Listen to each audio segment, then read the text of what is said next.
So you're going to hear the voice of Grandma Iole Martinat Banker, and I'm going to show you photos of the family.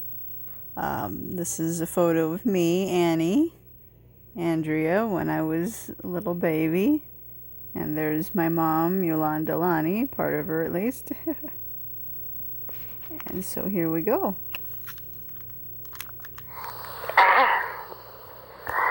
I don't really know if I just by more fair or something. I just tried to thing, and then one time I remember that this has got nothing to do with church, but That's fine. She had a row of she liked her flowers. You know, I'm not sure who we're talking about. Let's rewind that just a little bit.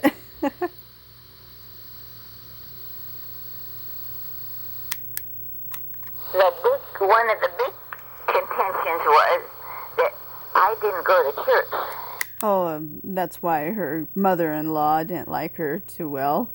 Or, you know, not didn't like her, but just, I think the mother-in-law, Grace Ellis Banker, would have liked it better if Grandma Yola had always gone to church, but she just, you know, was not really into going to the church quite so often. So this is a contention of Grandpa Bob's, Robert Lemuel Banker's mother, Grace Ellis Banker. And they did. Sorry, that's Grace May Ellis Banker. May was her middle name, and Ellis was her maiden name.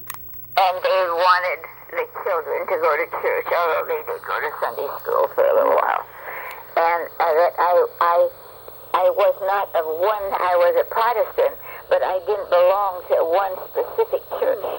And Grandma Banker wanted me to belong to their church. What was that one? A Baptist church. And so it was a little bit more difficult. I had to try and skirt around that. How did you do that? Well,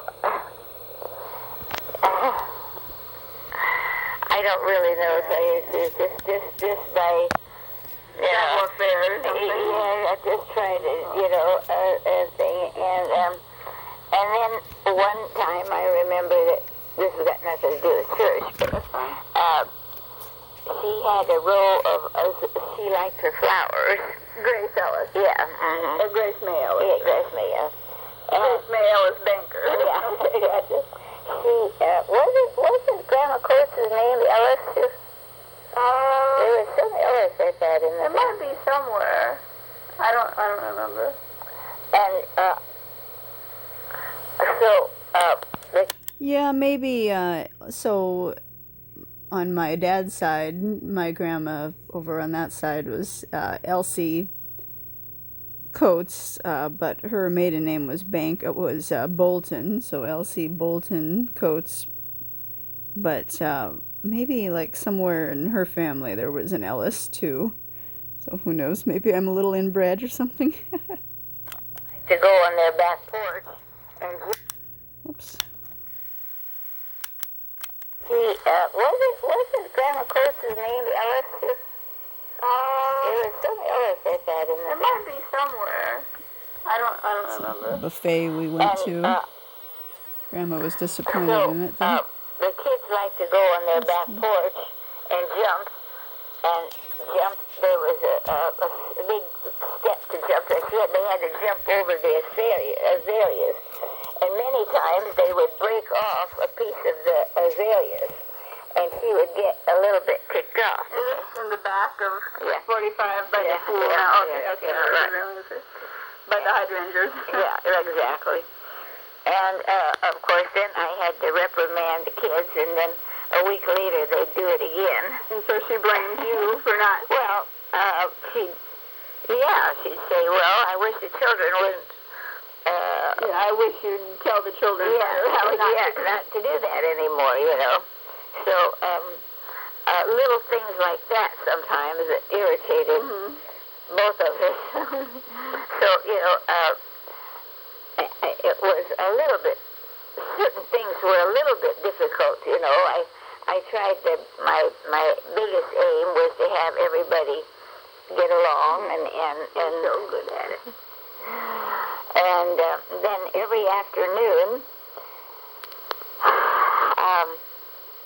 well, it's not every afternoon, but a lot of afternoons, we would have the neighbors in for tea.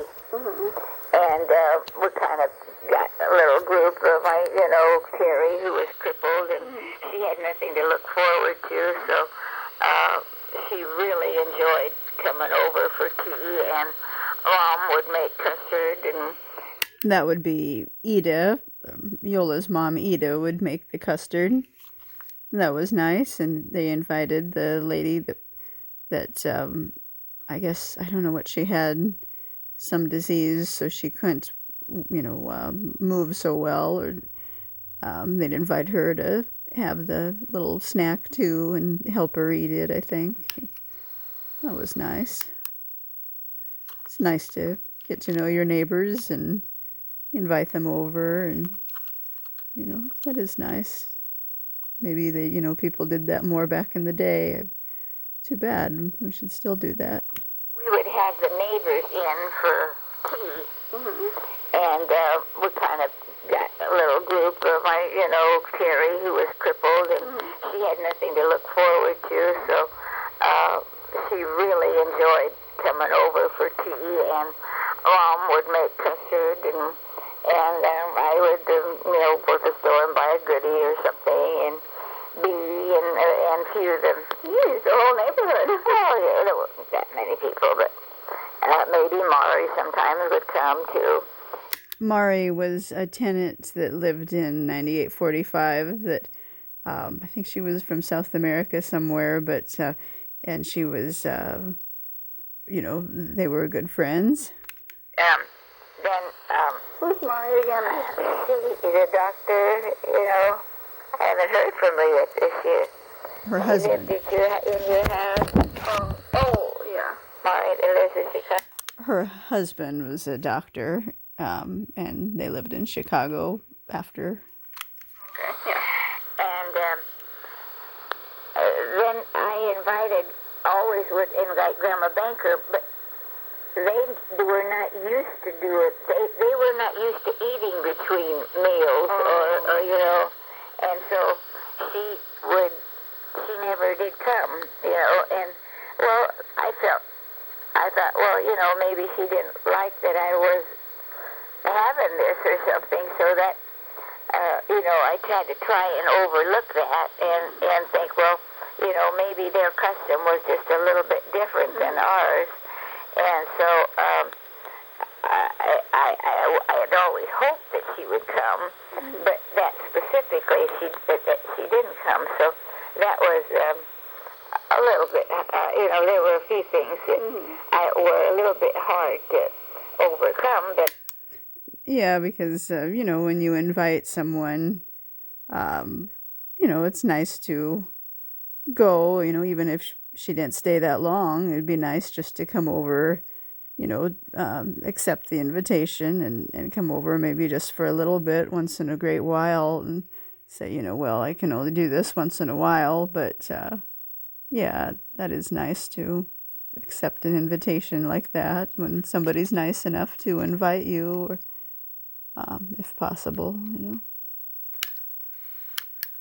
She didn't come, so that was a little bit, you know, there were a few things that were a little bit hard to overcome, but I tried my best to, you know, so then I just quit telling her we were having a party, you know. Yeah, you can only lead a horse to water so many times, and then you kind of give up on it, you know, because otherwise you just sound silly to keep asking and asking a million times. So this picture is taken at 9863. You can see where they had the pool table. That's not the antique one, that's just another pool table, because they liked it so much that they, or maybe, I don't know which one came first, but pretty sure that's not the antique one. It's just another one. There's my mom, Yolanda, Lonnie, Coates, and me. I think I wear shoes like that sometimes too. It's high heels, but they're more like platform rather than like stilettos. So with a high heel, so I like the platform ones too, more practical. And let's see, what else specifically? Of course, around the holidays, it was really nice because then we would all be together and we didn't have to travel 2,000 miles to get to where we were supposed to get, you know. So that part was real nice. And then at first I thought, being English, he was a little bit more aloof than my parents. Being Italian, of course, they were my parents, and maybe that made a difference. But I think she was really just that way. Was she all English? Pretty much, yeah. And they're talking about Grace May Ellis Banker. Yeah, I guess she was mostly English, probably. Been here for a while. I think so. Oops.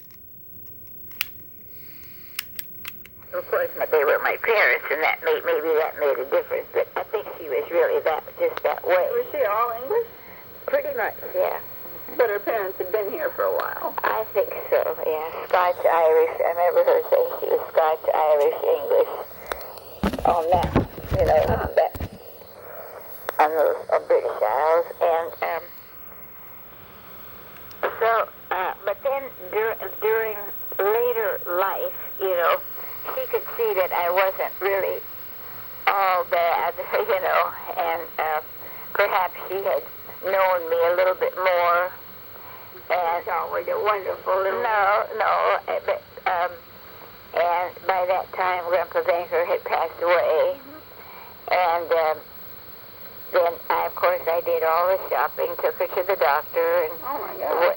tried to go visit her. And so What then... did she have? And she was... Well, she was anemic.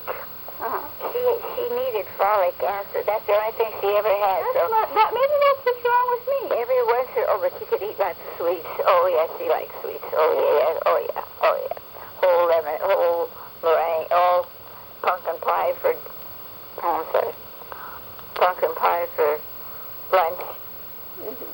And so then I think towards the end, later on in life, then she thought that perhaps, then she told me a lot of stories that, even some of the stories that her son didn't know, such as that her father left her mother when she was little, and they had 5 children, and they were poor, and she was the only girl, and she had to go out and go to work. As what? She worked first as a telephone operator, and in those days, nothing was mechanized, of course, and the operator had to know everybody's phone number in town. And she memorized, very good memory. And they would say, "Will you please ring Mary Davis or something?" And so right away she'd know the number, and she'd ring Mary Davis. And then she told me about she worked in a boiler factory. What's that? Well, that's like a great big water that's kept hot for maybe some kind of businesses or something. Yeah. Boiler, I don't know exactly, but it's a boiler factory, and she said that, she told me that the guy the owner of that company really liked her and asked her to marry him. Oh, my goodness. But she said he was very nice, but she didn't love him. And then she left Grandpa Banker. And so then one time I got enough. And Grandpa Banker's name, I think I said it wrong in a different recording, but his Grandpa Banker's name was not Robert, it was John Lemuel Banker.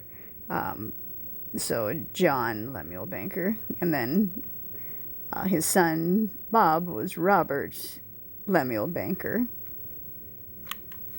What's that? Well, that's like a great big water that's kept hot for maybe some kind of businesses or something.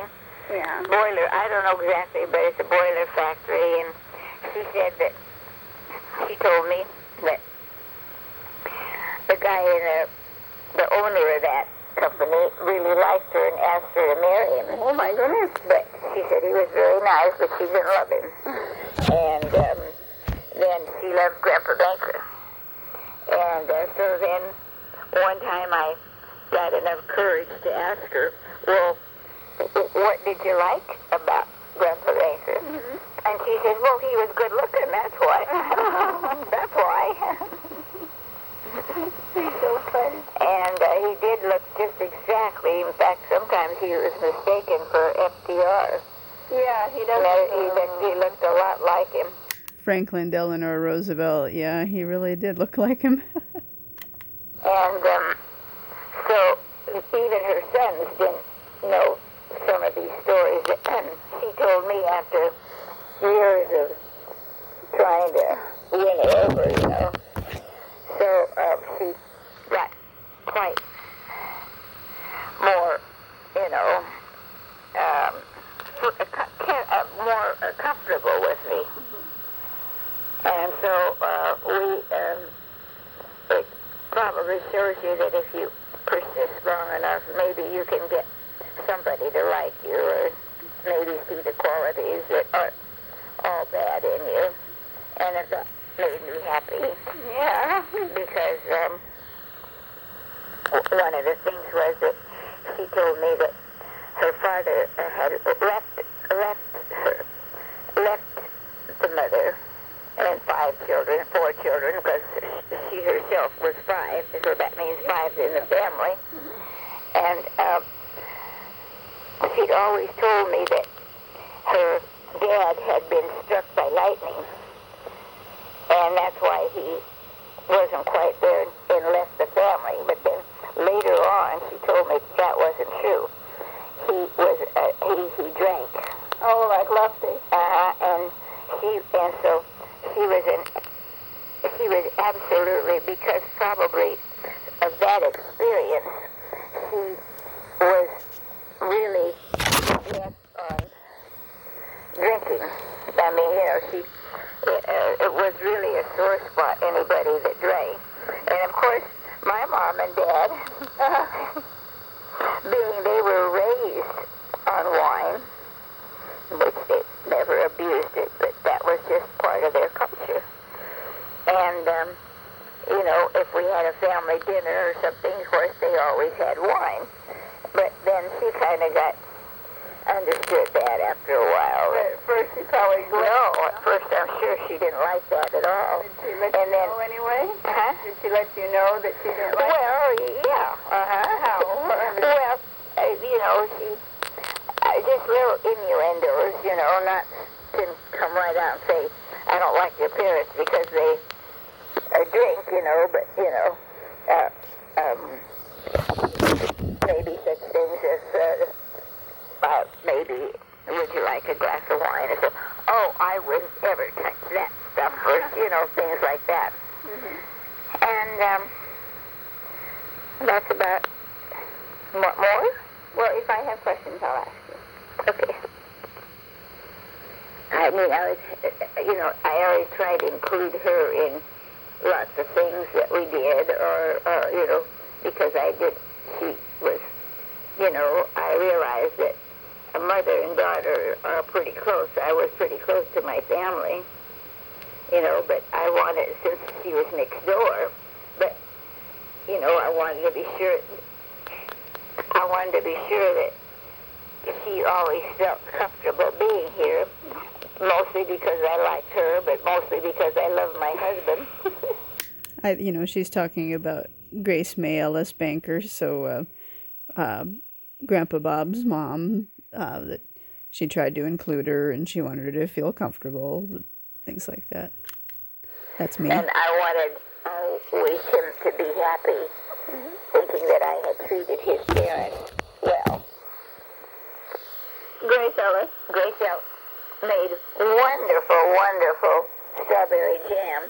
And every afternoon, the kids would go over for toast, you know, have a toast, and then they'd jump off the porch and break in the azalea.